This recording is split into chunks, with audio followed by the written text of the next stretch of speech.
selamat pagi Bapak Ibu semuanya. Oke, terima kasih atas kesempatannya. Apa kabar semuanya? Baik. Oke, semoga kita semua selalu dalam keadaan sehat semuanya. Pertama-tama marilah kita mengucapkan syukur kehadirat Tuhan Yang Maha Esa, karena pada kesempatan kali ini kita dapat berkumpul di sini dalam acara aksi nyata modul 1.4 diseminasi materi budaya positif yang Ketua Dewan Tamu selaku calon guru penggerak angkatan 9 Kabupaten Karangasem ini. Nah, ada materi utama yang akan saya paparkan selama kesempatan ini, yaitu budaya positif. Kalau kita melihat arti budaya itu adalah sesuatu yang sudah dilakukan tanpa disuruh, itu sudah membudaya, dan diikuti kata positif berarti yang arahnya sudah positif. Nah, itu nanti kita yang sampaikan kepada Bapak Ibu semua. Nah, adapun daftar materi yang saya akan sajikan, yang pertama ada 6 materi. Mudah-mudahan waktunya cukup ini. Pertama adalah disiplin positif dan nilai-nilai kebijakan universal. Yang kedua adalah teori motivasi hukuman dan penghargaan atau restitusi. Yang ketiga keyakinan kelas. Keempat kebutuhan dasar manusia dan dunia berkualitas. Yang kelima itu adalah restitusi atau 5 posisi kontrol. Dan terakhir yang keenam restitusi atau segitiga restitusi. Baiklah, dia mulai pada yang pertama. Coba Bapak Ibu semuanya kepalkan tangannya. Anggap di tangannya itu ada sesuatu yang sangat berharga. Misalnya emas, pokoknya sangat berharga. Jika di dalam tangan ibu ada sesuatu yang sangat berharga, maka orang lain tidak mungkin akan ibu biarkan untuk membukanya. Pasti ibu akan mengepalkan tangannya sekuat tenaga. Siapa yang akan dapat membukanya itu? Pasti diri sendiri kita, karena seolah-olah kita sudah yakin dalam diri kita bahwa ada sesuatu yang sangat berharga di dalam tangan kita, sehingga hanya kita yang mampu membukanya. Tidak ada orang yang, walaupun orang lain dengan segala cara menghardik, mengintimidasi, memarahi, menggoda, menggelitik, bahkan menawari uang, pasti Bapak Ibu tidak akan membukanya, karena Ibu sudah yakin itu adalah berharga. Hanya diri Bapak Ibu yang mampu membukanya. Nah, dalam kegiatan ini sesungguhnya siapa yang memegang kendali atau kontrol untuk membuka atau menutup kepala tangan? Jawabannya seperti yang kita sampaikan tadi, tentu kita sendiri yang memegang kontrol atas kepala tangan kita. Apakah kita mau membuka atau menutup kepala tangan kita, itu tergantung pada diri kita sendiri, sesuai dengan kebutuhan dasar kita saat itu. Nah, selanjutnya ada beberapa psikiater, yaitu Dr. William Glasser dalam kontrol teori mengemukakan bahwa ada beberapa miskonsepsi tentang kontrol, yaitu ilusi guru mengontrol murid. Bahwa yang kedua, semua penguatan positif efektif dan bermanfaat. Kritik dan membuat orang merasa bersalah dapat menguatkan karakter. Yang keempat, bahwa orang dewasa memiliki hak untuk memaksa. Itu adalah beberapa miskonsepsi tentang kontrol, bahwa guru itu mengontrol murid. Nah, ternyata pendapat itu bahwa orang dewasa memiliki hak untuk memaksa, itu bukan kontrol. Nah, bagaimana seorang bisa berubah dari paradigma stimulus respon kepada pendekatan teori kontrol? Misalnya ada stimulus respon, realitas atau kebutuhan kita. Teori kontrolnya adalah realitas atau kebutuhannya berbeda. Semua orang melihat hal yang sama. Dari teori kontrol akan menjadi setiap orang memiliki gambaran yang berbeda-beda. Orang lain mengontrol saya. Kalau dalam teori kontrol itu hanya Anda yang dapat mengontrol diri Anda. Ada model berpikir menang kalah. Kalau dalam teori kontrol itu model berpikir menang dan menang. Selanjutnya dari teori kontrol itu akan masuk ke kata disiplin. Bapak Ki Hajar Dewantara menyatakan bahwa di mana ada kemerdekaan, disitulah harus ada disiplin yang kuat. Sungguh pun disiplin itu bersifat self disiplin, yaitu diri sendiri yang mewajibkan kita dengan sekeras-kerasnya, tetapi itu sama saja. Sebab jikalau kita tidak cakap melakukan self-disiplin, wajiblah penguasa yang lain mendisiplinkan kita. Dan peraturan demikian pula harus ada dalam suasana yang merdeka. Itu dalam Ki Hajar Dewantara, Konsepsi Keteladanan Sikap Merdeka, cetakan kelima 2013.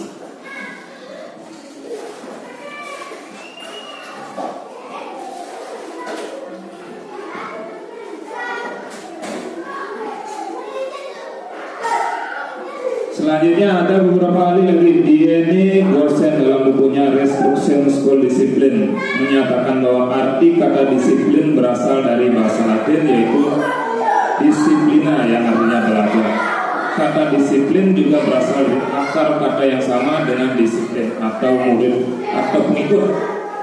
Nah, untuk menjadi seorang murid atau pengikut, seseorang harus paham betul alasan mengapa mereka mengikuti suatu aliran atau ajaran tertentu. Sehingga motivasi yang terbangun adalah motivasi intrinsik, bukan ekstrinsik. Artinya motivasi dalam dirinya, bukan motivasi dari luar dirinya. Selanjutnya ada nilai-nilai kebajikan. Bapak Ibu telah mengikuti berbagai kegiatan tentang makna disiplin positif yang dikemukakan oleh Ki Hajar Dewantara maupun D.N. Gorsen, di mana kedua pakar pendidikan mengartikan disiplin sebagai bentuk kontrol diri, yaitu belajar untuk kontrol diri agar dapat mencapai suatu tujuan yang mulia. Tujuan mulia di sini mengacu pada nilai-nilai atau prinsip-prinsip mulia yang dianut seseorang. Kita namakan nilai-nilai tersebut sebagai nilai kebajikan yang universal. Itulah nilai-nilai kebajikan yang universal. Nilai-nilai kebajikan yang ingin dicapai oleh setiap anak Indonesia yang kita kenal dengan profil belajar Pancasila. Gimana lagu profil pelajar Pancasila tadi, Bu ya? Belajar Pancasila, beriman dan bertakwa kepada Tuhan Yang Esa, dan berakhlak mulia, berkebinekaan global, gotong royong mandiri, kreatif dan bernalar kritis. Ada 6 gitu. Profil belajar Pancasila dimensi: beriman dan bertakwa, bergotong royong, kreatif, bernalar kritis. Ada 6 dimensi belajar Pancasila yang merupakan nilai-nilai kebajikan universal. Nah, kembali kita tentang disiplin. Kita merefleksi diri kita sendiri dulu. Sebagai seorang pendidik, saat Bapak Ibu hadir bekerja di sekolah, motivasi apakah yang mendasari tindakan Bapak Ibu? Nah, di sini ada 3 pernyataan. Yang pertama, apakah Bapak Ibu hadir di sekolah karena tidak ingin ditegur oleh kepala sekolah atau pengawas, atau untuk tidak mendapatkan memberikan surat teguran untuk menghindari ketidaknyamanan dan hukuman. Atau yang kedua, Bapak Ibu ingin dilihat dan dipuji oleh lingkungan Anda atau mendapat penghargaan sebagai guru berprestasi. Atau yang ketiga, Bapak ingin menjadi orang yang berusaha dan bertanggung jawab serta menghargai diri sendiri sebagai teladan bagi murid-murid Anda, rekan guru Anda, serta lingkungan Anda, karena Anda percaya tindakan Anda sebagai pemimpin pembelajaran akan menjadi panutan oleh lingkungan Anda, atau menghargai nilai-nilai kebajikan diri sendiri. Nah, dari 3 pernyataan itu, jika Bapak Ibu memilih nomor 1, berarti takut teguran. Yang kedua, berarti ingin dia dipuji, dianggap berprestasi, senang-senangan ke. Nah, yang ketiga berarti bertanggung jawab terhadap diri sendiri untuk teladan kepada murid-muridnya. Tentu pasti kita akan memilih yang ketiga. Kita itu adalah memiliki tanggung jawab serta menghargai diri Anda sendiri sebagai teladan bagi murid-murid kita semua. Itulah, kalau seperti itu berarti kita sudah ada nilai positif dalam diri kita selaku guru. Nah, dalam standar pendidikan nasional juga sudah dikutip, diterapkan di sana kutipannya sebagai berikut: dalam rangka menciptakan lingkungan yang positif, maka setiap warga sekolah pemangku kepentingan perlu saling mendukung, menghayati dan menerapkan nilai-nilai kebajikan yang telah disepakati bersama untuk dapat menerapkan tujuan mulia. Maka seorang pemimpin pembelajaran perlu berjiwa kepemimpinan sehingga dapat mengembangkan sekolah dengan baik agar terwujud suatu budaya sekolah yang positif sesuai dengan standar kompetensi yang telah ditetapkan. Tujuan mulia yaitu menciptakan lingkungan positif. Untuk menciptakan lingkungan yang positif itu harus kita menerapkan nilai-nilai kebajikan yang sudah disepakati bersama. Nah, itu disepakati bersama antara siswa, guru, dan semua warga sekolah, sehingga mampu berjiwa kepemimpinan. Nah, jiwa kepemimpinan ini tidak hanya dimiliki oleh kepala sekolah, semua guru yang memimpin di kelasnya masing-masing, itu maksudnya. Semua guru itu menjadi pemimpin untuk anak didiknya di kelasnya masing-masing. Bukan di sini konotasinya baru menjadi pemimpin itu menjadi lokasinya kepala sekolah gitu. Ya, misalnya guru penggerak ini bukan arahnya penggali kepala sekolah, bukan itu, hanya menjadi pemimpin untuk pembelajaran di kelasnya masing-masing. Itulah tujuannya dari program guru penggerak tersebut, sehingga budaya sekolah menjadi positif. Nah, selanjutnya berarti tentang budaya positif. Yang kedua ada teori motivasi dan hukuman dan penghargaan.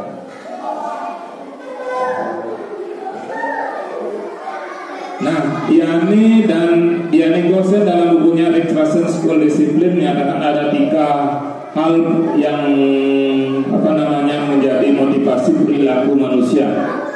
Yang pertama, untuk menghindari ketidaknyamanan atau hukuman. Pasti dia berbuat sesuatu yang baik untuk menghindari ketidaknyamanan atau hukuman. Yang kedua, untuk mendapatkan imbalan atau penghargaan dari orang lain. Mereka pasti bekerja upaya dapat imbalan. Mereka pasti berbuat sesuatu untuk mendapat penghargaan dari orang lain. Itu adalah motivasi mereka. Yang ketiga, menjadi orang yang mereka inginkan dan menghargai diri sendiri dengan nilai-nilai yang mereka percaya. Ada 3 hal. Dari 3 hal tersebut, pertanyaan refleksifnya adalah dari skenario berikut. Nah, di suatu ada IPA kurang menguasai pelajaran matematika, sehingga pada saat pelajaran tersebut langsung, dia lebih banyak berdiam diri atau menggambar di buku pelajarannya. Pada saat guru matematikanya Pak Seno menanyakan pertanyaan IPA menjadi gugup dan tak sengaja menjatuhkan tasnya dari kursi, serta tiba-tiba menjadi gagap pada saat berupaya menjawab. Seluruh kelas pun tertawa melihat perilaku IPA yang bicara tergagap dan terkejut tersebut.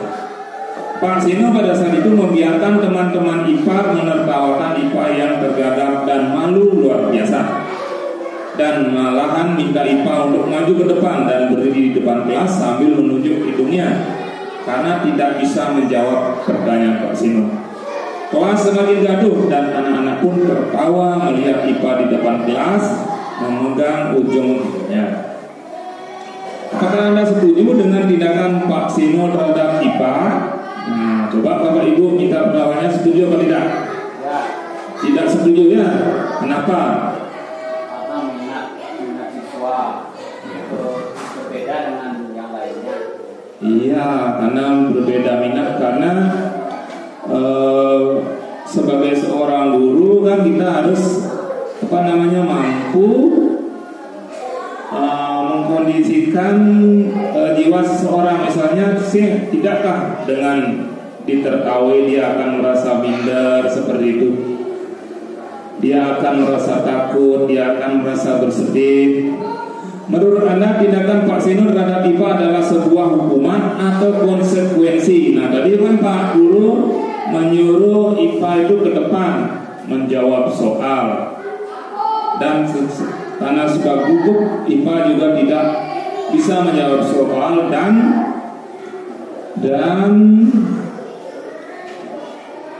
malahan IPA untuk maju ke depan dan berdiri di depan kelas. Apakah tindakan Pak Guru itu berupa hukuman atau konsekuensi?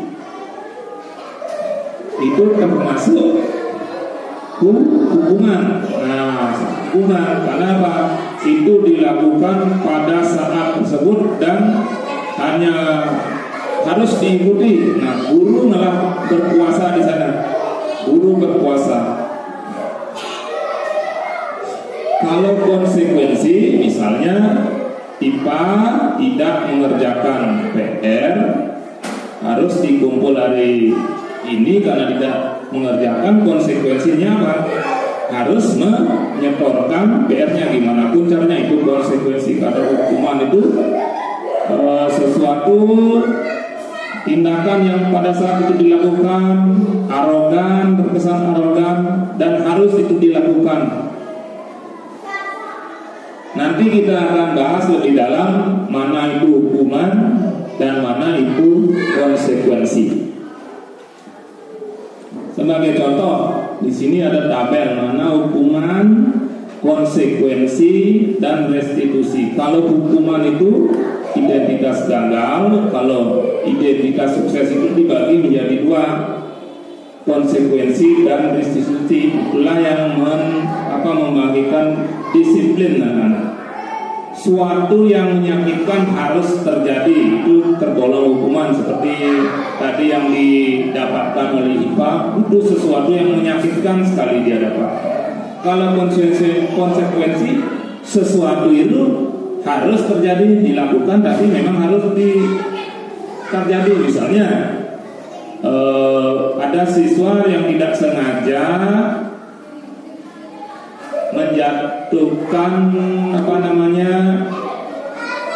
menyatukan gelas ditaplak dia di atas meja. Kan taplak mejanya menjadi basah. Konsekuensinya apa?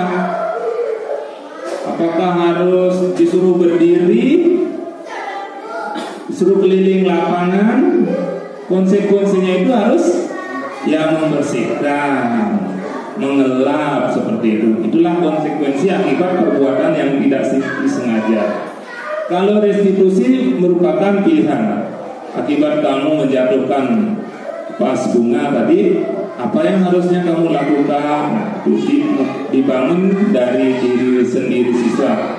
Misalnya saya akan mengelapnya besok supaya tidak seperti itu lagi. Apa yang harus dilakukan? Harus berhati-hati seperti itu. Nah, itulah restitusi, hukuman, konsekuensi, restitusi. Kalau hukuman ada dicontohkan murid itu akan tersakiti. Kalau konsekuensi, murid itu dibuat tidak nyaman, hanya membuat tidak nyaman. Orang itu mesin meja dia kan sing nyaman dia. Tapi kalau hukuman tersakiti dia suruh hukum keliling lapangan, mesin WC, kadang-kadang jongkok bangun disuruh, pasti merasa tersakiti. Kalau restitusi, murid akan mendapat penguatan. Oh, yang ini akibatnya, itulah penguatan yang didapat dari restitusi. Sehingga pelan-pelan kita akan menghilangkan hukuman, kita akan menghilangkan konsekuensi, dan kita akan mencoba menerapkan yang namanya restitusi dalam segala hal, baik di rumah ataupun di sekolah, sehingga nanti dapat timbul dari dirinya sendiri.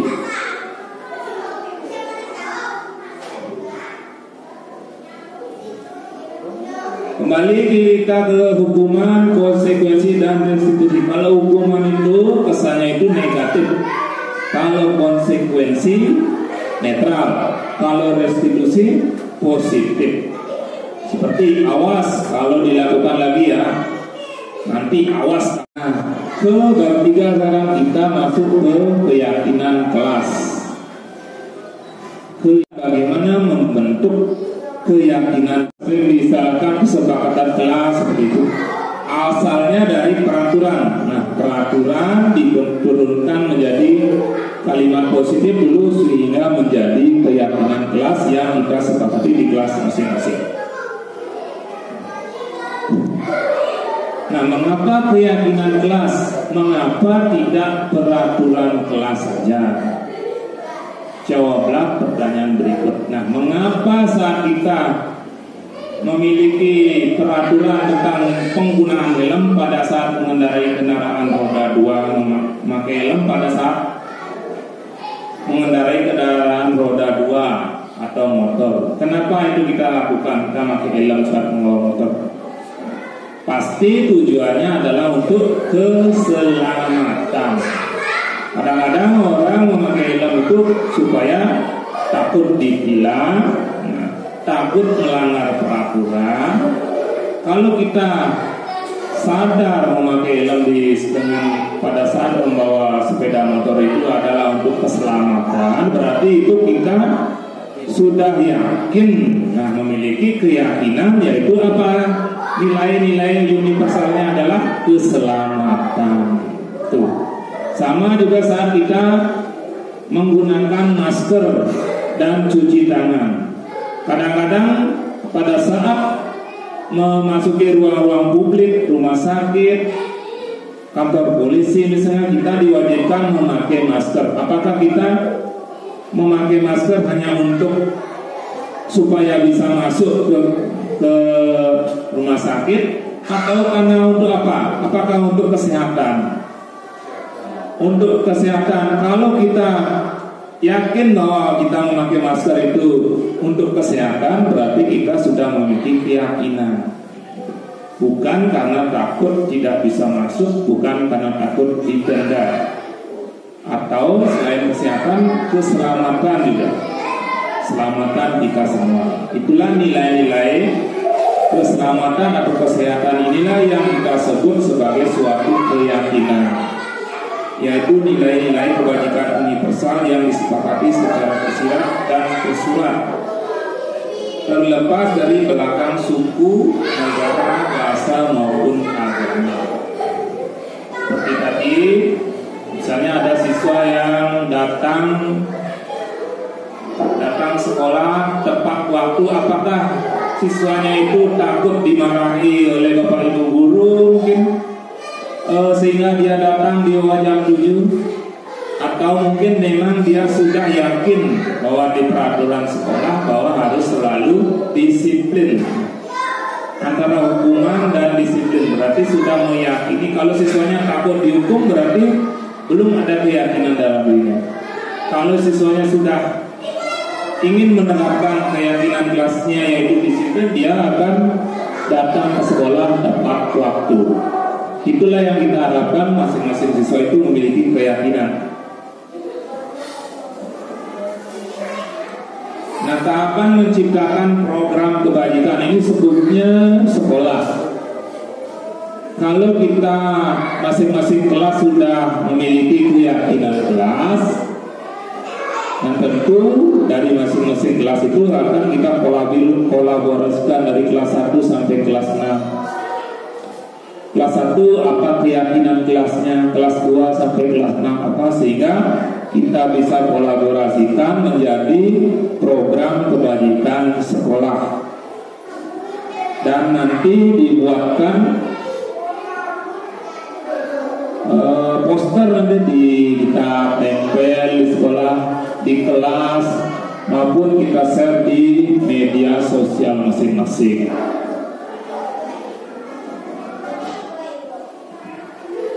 Nah, bagaimana caranya membentuk keyakinan sekolah atau kelas?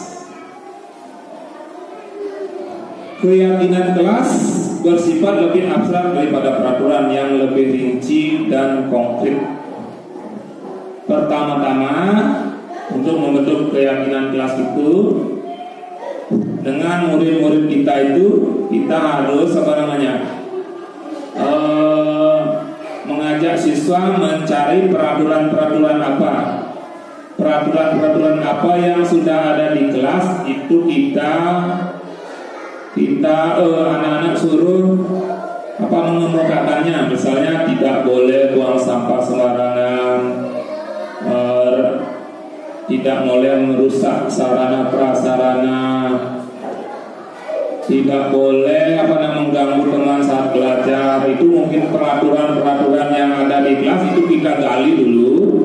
Bapak Ibu guru menggali dulu peraturan yang ada di kelasnya itu, kemudian ubah menjadi kalimat positif sehingga kuatkan menjadi keyakinan kelas. Kita sepakati menjadi keyakinan kelas.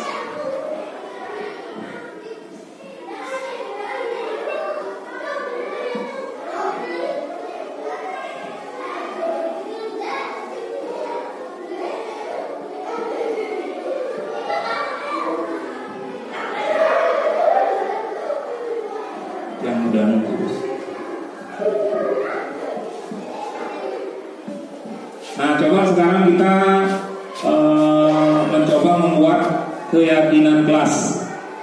Caranya yang pertama adalah ajak siswa untuk menggali peraturan-peraturan apa yang ada di kelasnya. Misalnya, nanti bebas masing-masing siswa mengeluarkan idenya masing-masing, apa saja peraturan yang ada di kelas.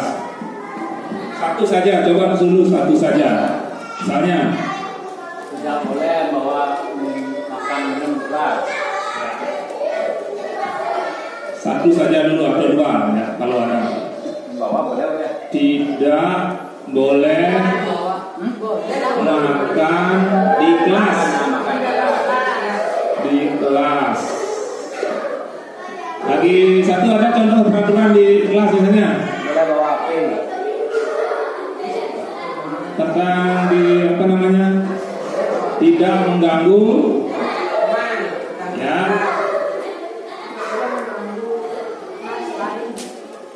teman saat belajar. Anggap, dan banyak lagi pasti anak-anak tidak boleh buang sampah sembarangan, ya, tidak boleh membuang sampah,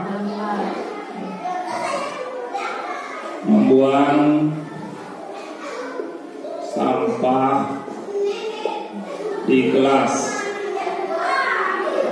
Nah, ini kita gali berbagai dari siswa nih, takunin melalui apabila peraturannya gali sebanyak-banyaknya. Nah, setelah memperoleh sebanyak-banyaknya, ini kan masih dalam kalimat positif. Kalimat negatif ini kita ubah ini menjadi kalimat ini negatif. Ubah menjadi pernyataan yang positif. Kalau tidak boleh makan di kelas, kita ubah menjadi jajan di mana? jajan di kantin. Nah, itu kita ubah menjadi pernyataan yang positif, jajan di kantin atau istirahat di kantin. Nah, tidak boleh, jangan ada kata tidak boleh. Ini masih masih pernyataannya negatif. Itu contoh yang pertama. Yang kedua, tidak mengganggu teman saat belajar. Kalau kita jadikan jadi pernyataan positif,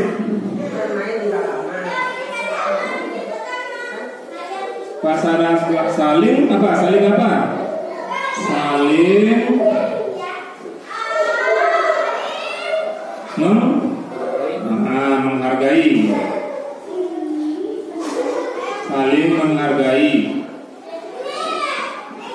saat belajar. Yang ketiga, kita ubah menjadi pernyataan yang positif, tidak boleh membuang sampah sembarangan. Nah, membuang sampah di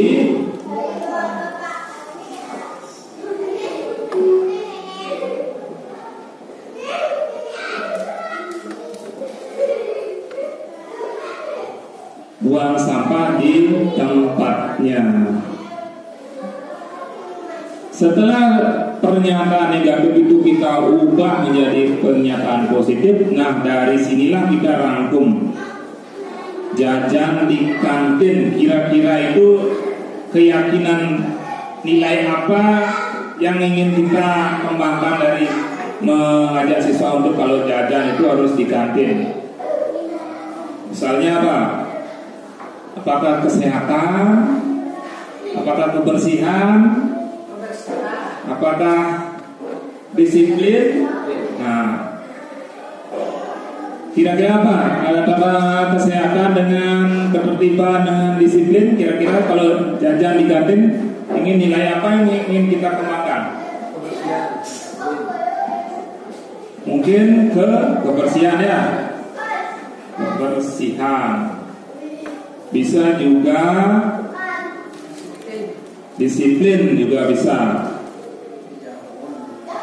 Kalau saling menghargai saat belajar, toleransi. Ajak ke siswa ini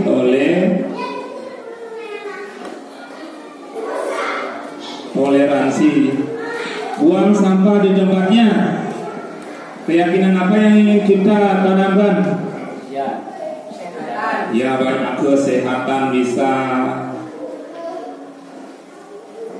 kebersihan, disiplin. Yang mana paling kita unggulkan dari ketiga ini? Nanti kita sepakati bersama siswa. Buang sampah pada tempatnya. Apakah kesehatan, apa kebersihan, apa disiplin yang ingin kita bangkitkan dari siswa itu? Nah, dari sekian keyakinan ini kita sudah diajak membuat keyakinan kelas, kita arahkan itu dari pernyataan negatif kita ubah menjadi pernyataan positif. Pernyataan positifnya kita tuangkan dalam keyakinan-keyakinan yang ingin kita kembangkan, kebersihan, toleransi. Nanti kita rangkum. Nah, kita rangkumlah beberapa peraturan tersebut menjadi keyakinan. Apa saja keyakinan kita? Kebersihan,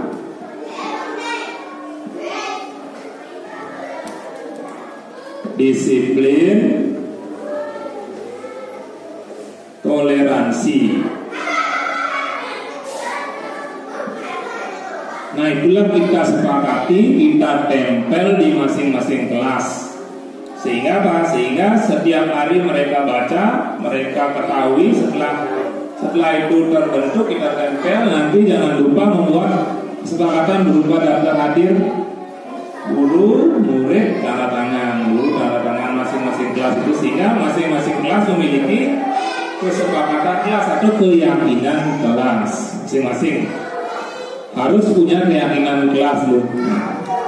Itulah kebersihan. Nanti inilah sebagai keyakinan, inilah kita sebagai dasar kita untuk menerapkan budaya positif. Oke, harapannya supaya bisa di masing-masing kelas itu ada keyakinan kelas masing-masing.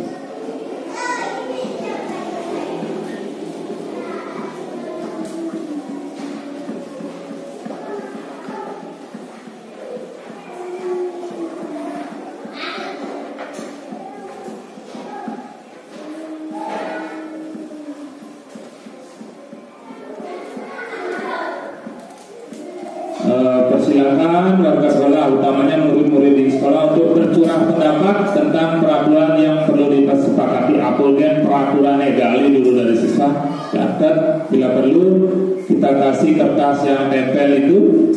Nah, masing-masing murid satu-satu setor, panggil nempel di papan, nanti buka tempel peraturan itu kan masih pernyataannya negatif. Nah, kita bimbing anak-anak itu membentuk kalimat yang positif.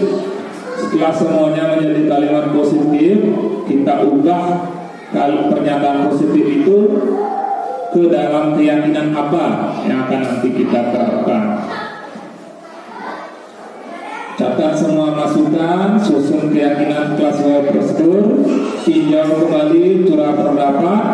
Setelah keyakinan selesai dibuat, maka semua warga sekolah meninjau ulang, menyetujuinya dengan menandatangani keyakinan kelas tersebut, termasuk guru dan semua murid di kelasnya masing-masing.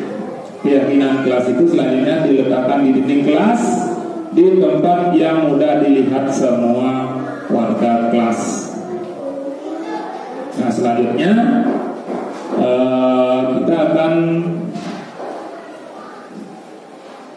menyaksikan video. Sebelum menyaksikan video,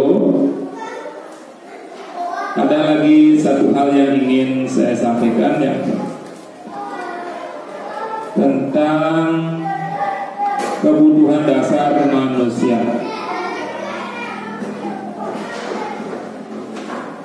Semua manusia pasti memiliki kebutuhan dasar. Ada yang 4: cinta, kasih atau diterima, penguasaan, kebebasan, dan kesenangan. Tidak hanya siswa yang memiliki kebutuhan dasar, kita selaku guru juga pasti memiliki kebutuhan dasar. Nah, sebagai contoh, Ibu Ani, guru kelas 5 di SD Pelita Hati, sedang bingung menghadapi ulah salah satu murid di kelasnya, Agus. Beberapa anak telah datang dan mengeluhkan Agus yang seringkali meminta bekal makan siang mereka dengan paksa. Jika Anda menghadapi situasi seperti Ibu Ani, apa yang akan Anda lakukan? Menurut Anda, kira-kira apa alasan Agus melakukan itu? Alasan Agus melakukan itu pasti ada salah satu kebutuhan dasar yang mungkin Agus tidak terpenuhi sehingga dia melakukannya. Dalam konteks penerapan disiplin positif, Bu Ani sebaiknya mencari tahu alasan Agus melakukan tindakan tersebut agar mengetahui kebutuhan mana yang sedang berusaha dipenuhi Agus. Yang pertama, jika jawaban Agus karena ia lapar dan orang tuanya tidak membawakannya bekal makan siang, jadi kebutuhan yang belum dipenuhi oleh Agus itu adalah kebutuhan bertahan hidup. Karena orang tuanya tidak memberikannya bekal makan siang, sehingga dia mengganggu temannya yang sedang makan siang, meminta bekal makan temannya yang sedang makan siang. Nah, apabila jawaban Agus karena ia senang temannya jadi memperhatikan, dia senang melakukan itu supaya diperhatikan oleh temannya, berarti kebutuhan yang kurang dari Agus ingin dipenuhi adalah kebutuhan cinta dan kasih sayang, kebutuhan untuk diterima. Apabila jawaban Agus adalah dia merasa hebat karena temannya jadi takut dan menuruti keinginannya, kebutuhan yang ingin dipenuhi adalah kebutuhan penguasaan. Dia ingin menguasai kelas, ingin pengakuan dari teman-temannya bahwa dia itu mampu. Apabila jawaban Agus karena dia merasa bosan dengan bekal yang dibawakan ibunya, karena selalu membawakan bekal yang sama, kebutuhannya adalah kebutuhan kebebasan. Apabila jawaban Agus adalah karena iseng saja dan dia menikmati ekspresi wajah temannya yang kesal karena diambil makanannya, berarti kebutuhan yang ingin dipenuhi Agus adalah kebutuhan kesenangan.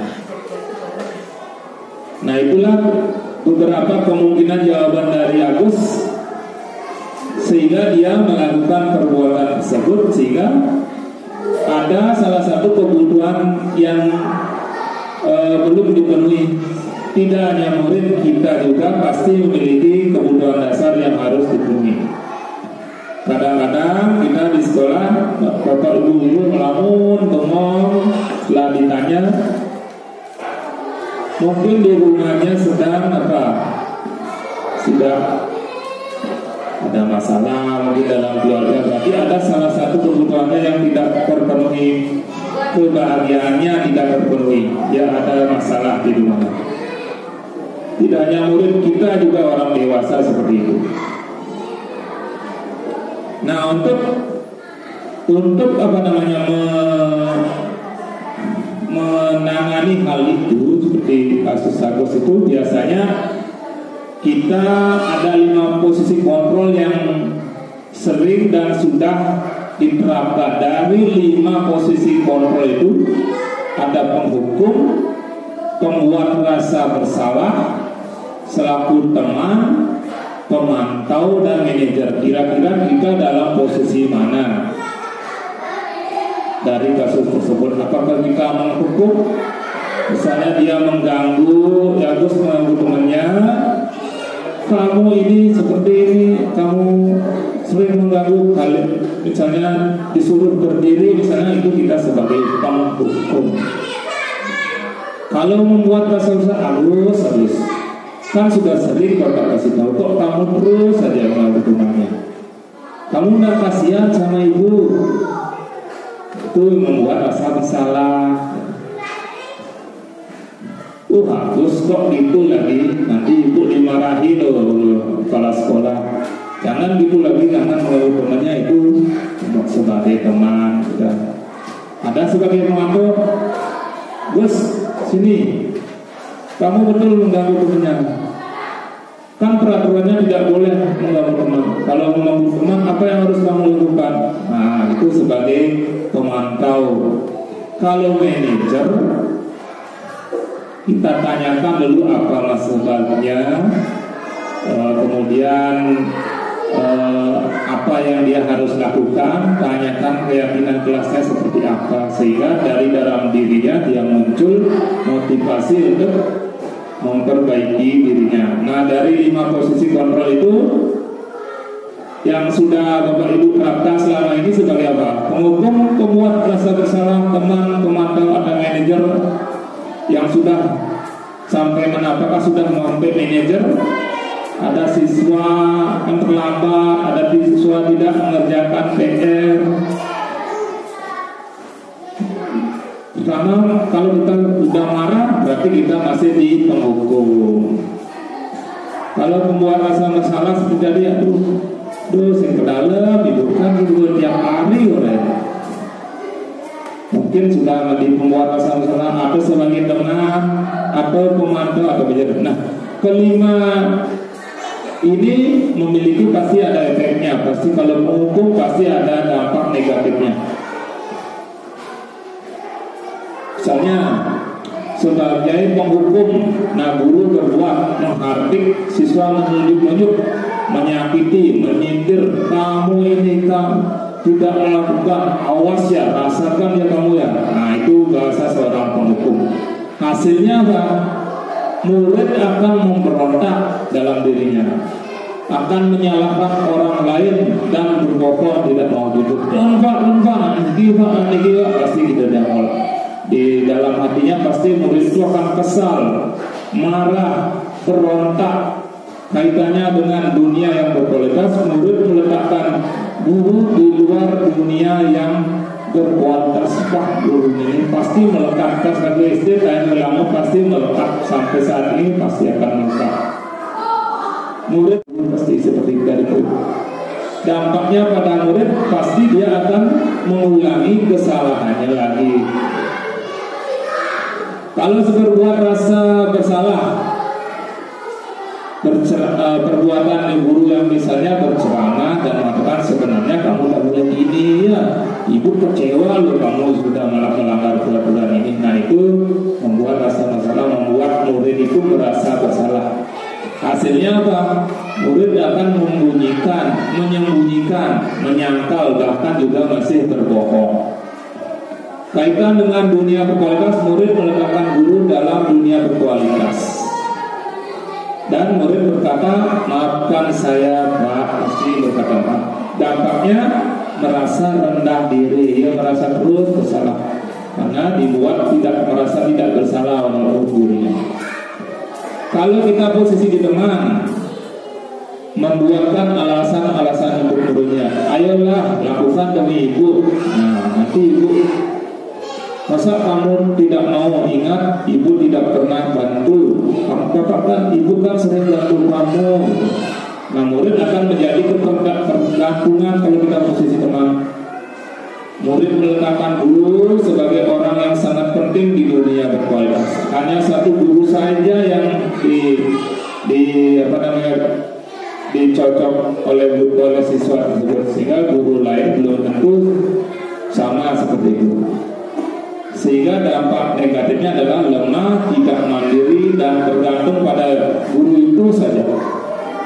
Kalau di posisi pemantau, perbuatan guru itu menghitung dan mengukur. Apa peraturannya? Kalau terlambat, apa peraturannya?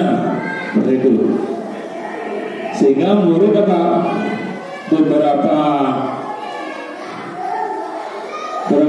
banyak bintang yang saya harus peroleh, berapa halaman yang harus saya tulis, seperti itu nanti murid berkata.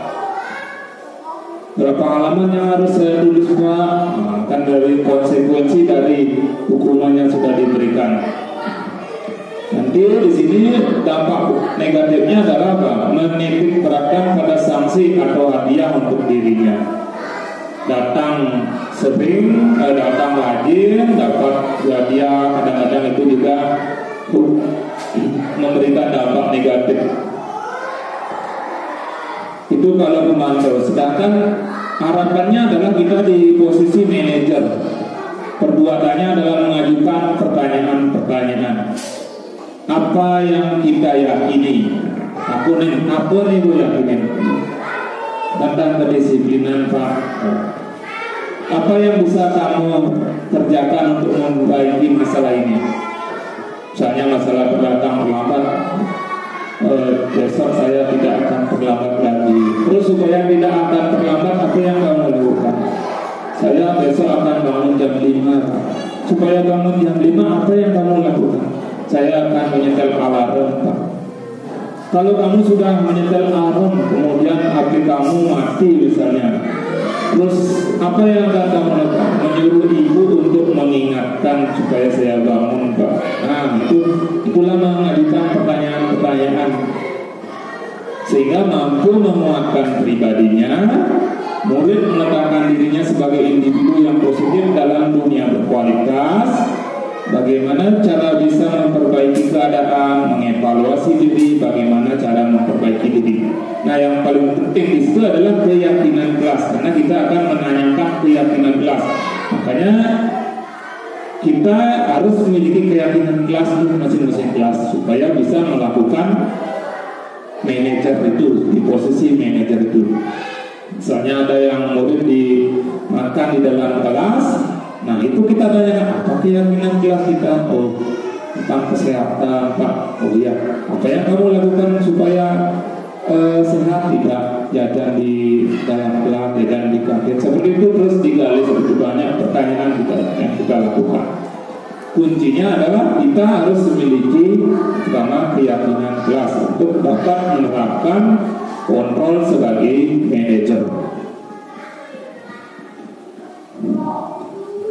Nah, sebagai contoh, saya kecewa sekali dengan kamu. Berarti itu di posisi apa masih? Membuat rasa bersalah. Misalnya pernyataannya kamu tidak pernah benar melakukannya, berarti di posisi penghukum. Ayolah lakukan demi ibu atau bapak. Berarti kita masih di posisi teman dengan siswa. Apakah kamu mau mendapatkan stiker bintang hari ini? Mau Pak, berarti itu di pemantau yang dia rajin segala macam dikasih bintang di pemantau dia. Nah, kalau bagaimana kamu bisa menyelesaikan masalah ini, itu di posisi manajer. Dia akan menggali dari dalam dirinya apa-apa yang dia harus lakukan untuk melaksanakan keyakinan kelas yang sudah dibuat. Kamu selalu saja yang terakhir menyetor tugas, berarti itu masih di penghukum. Nah, itulah intinya kita harus mampu mengembangkan budaya positif. Nah, di dalam budaya positif yang kuat itu didukung oleh lingkungan positif. Keyakinan kelas yang paling di tengah itu adalah peraturan kelas. Sehingga kita yang pertama itu adalah gali peraturan kelas dari siswa, apa saja peraturannya di kelas, kemudian kembangkan menjadi keyakinan kelas, kemudian dari keyakinan kelas itu kita gabungkan di sekolah itu menjadi lingkungan yang positif, sehingga sekolah menjadi budaya positif.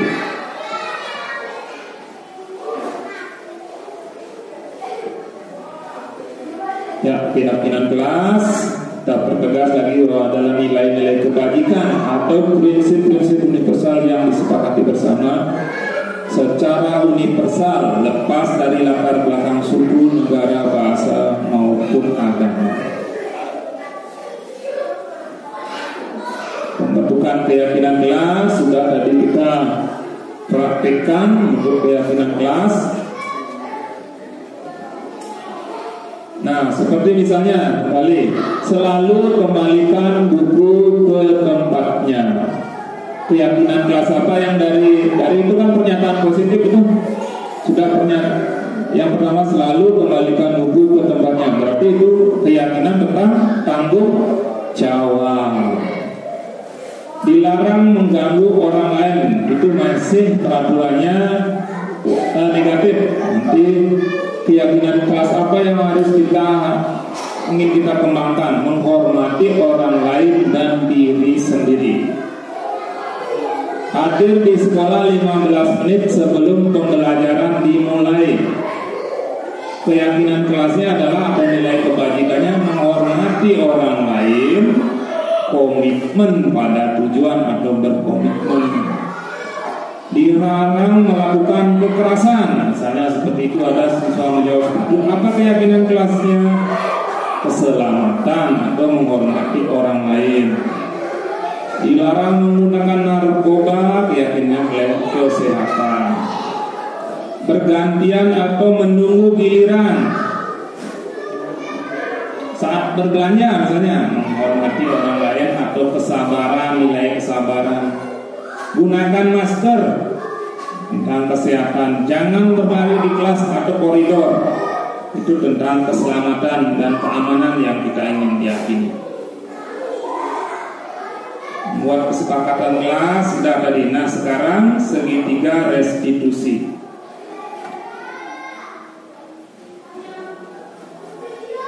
Sebelum segitiga restitusi, kita selingi dengan menonton video berikut ini.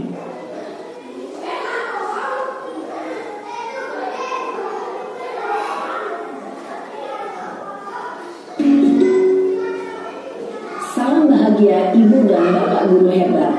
Dalam penerapan disiplin positif restitusi, salah satu program yang dikenakan adalah 5 posisi kontrol. 5 posisi kontrol dalam restitusi ada proses perjalanan seorang pendidik agar dapat mengenali dirinya. Pada video kali ini, kita akan membahas tentang 5 posisi kontrol yang dikembangkan oleh Diane Gosson dan contoh penerapannya.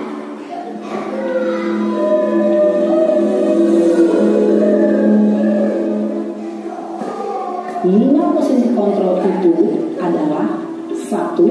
Posisi penghukum, 2.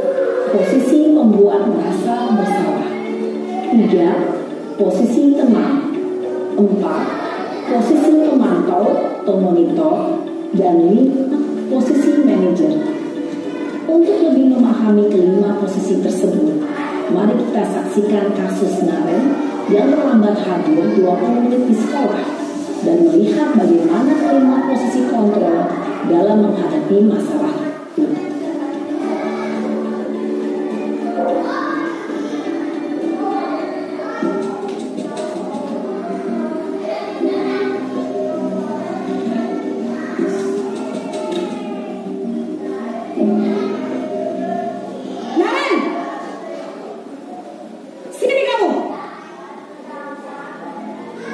Selamat pagi, Bu.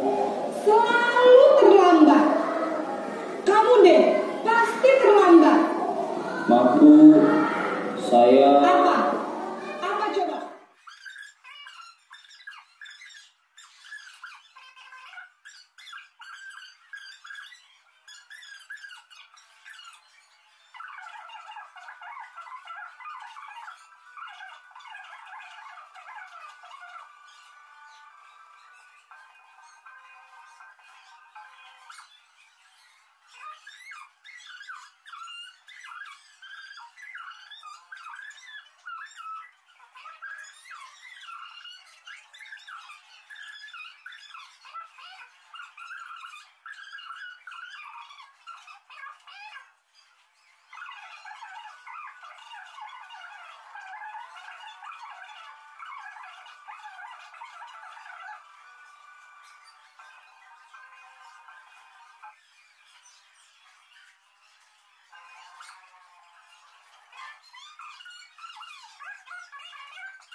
Oke, baik.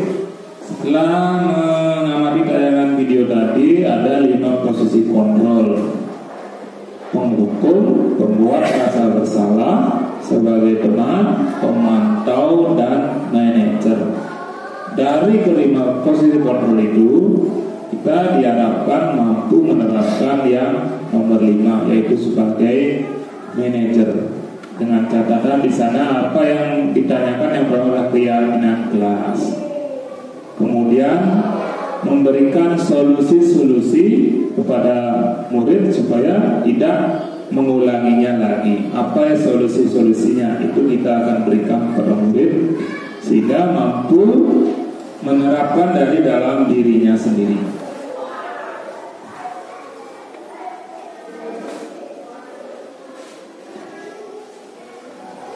Nah, untuk mampu menerapkan posisi manajer itu ada istilah segitiga restitusi yang harus kita terapkan dalam menerapkan manajerial tersebut. Melalui membantu murid menjadi lebih memiliki tujuan disiplin positif serta memulihkan dirinya setelah berbuat salah. Membantu murid untuk jujur pada diri sendiri dan mengevaluasi dampak dari kesalahan yang dilakukan. Dan yang ketiga, memberikan penawaran dan bukan paksaan. Itulah segitiga restitusi. Ada beberapa tahapan nantinya.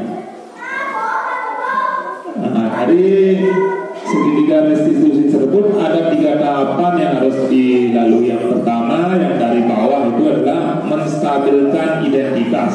Nah, seperti dengan kata-kata, setiap orang pasti pernah melakukan kesalahan. Kamu bukan satu-satunya yang pertama melakukan ini. Bapak juga seperti itu dalam kondisi menstabilkan identitas. Setelah itu validasi tindakan yang salah. Kamu pasti punya alasannya kenapa kamu terlambat seperti itu.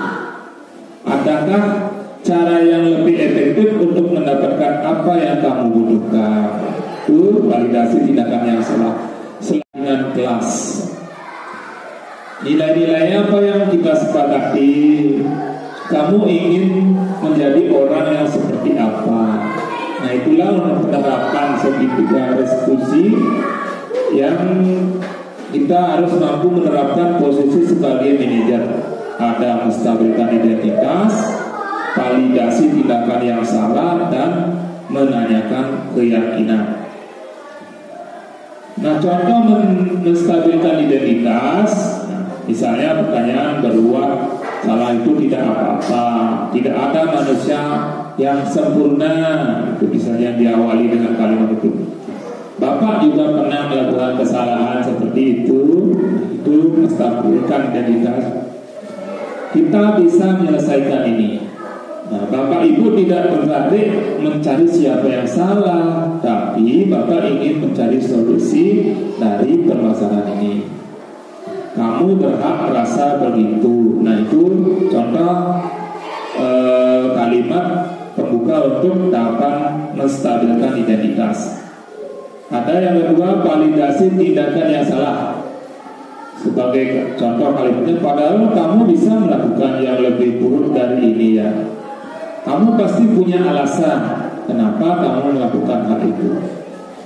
Kamu patut bangga pada dirimu sendiri karena kamu telah melindungi sesuatu yang penting buat kamu. Itu beberapa contoh kalimat pembuka untuk dalam hal melakukan validasi tindakan yang salah. Selanjutnya baru menanyakan keyakinan. Apa yang kita percaya sebagai kelas atau keluarga? Apa nilai-nilai umum yang kita telah sepakati? Apa bayangan kita tentang kelas yang ideal? Dan kamu mau jadi orang apa nanti? Untuk lebih jelasnya lagi, kembali yang saya ajak untuk menyaksikan video penerapan segitiga restitusi sebagai bentuk manajerial.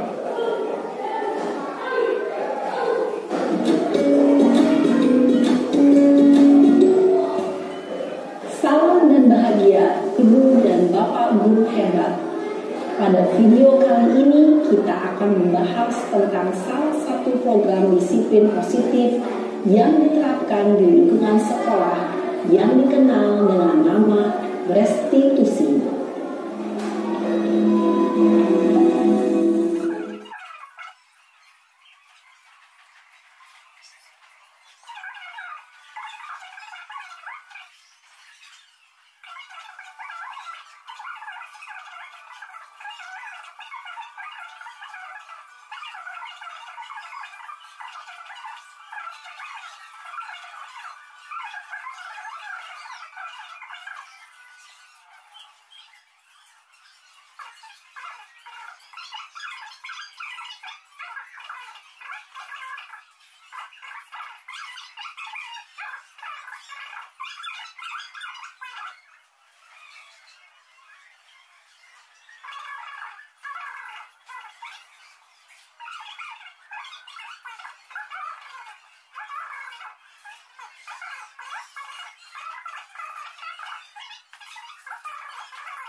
sudah Bapak Ibu.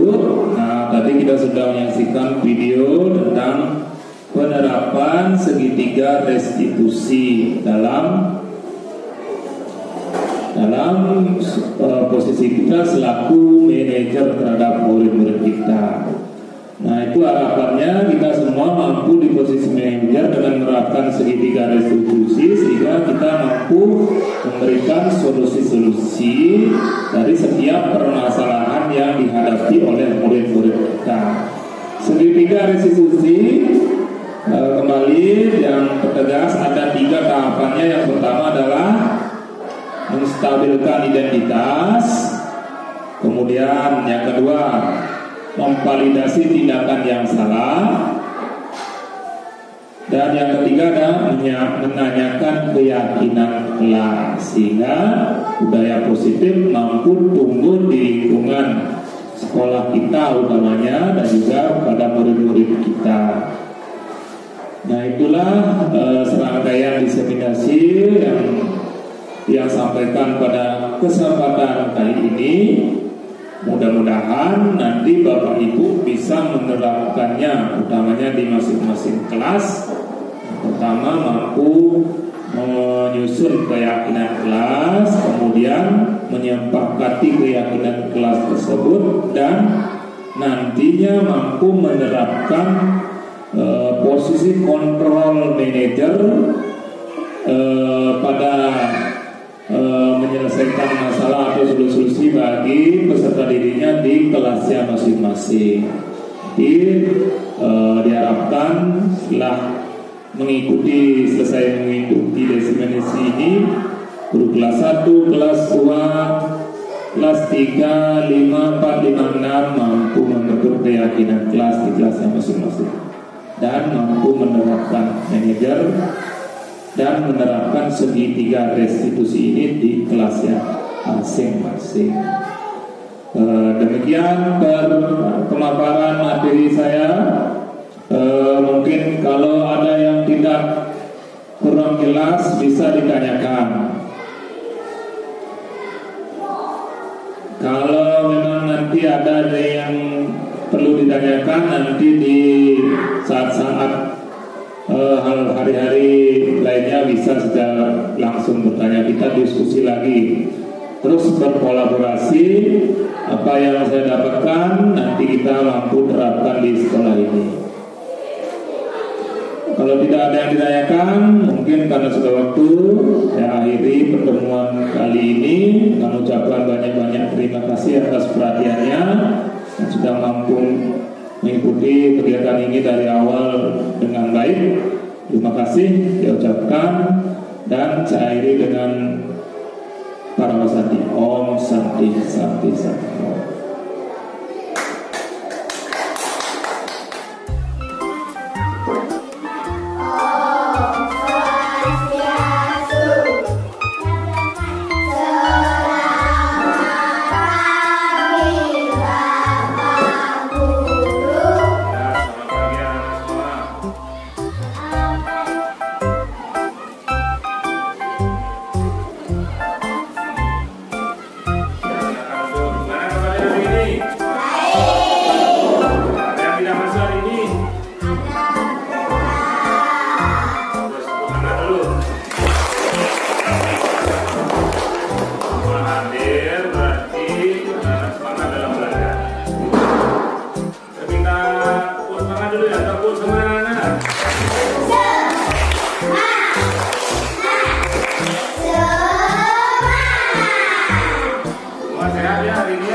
Apa itu kesepakatan kelas?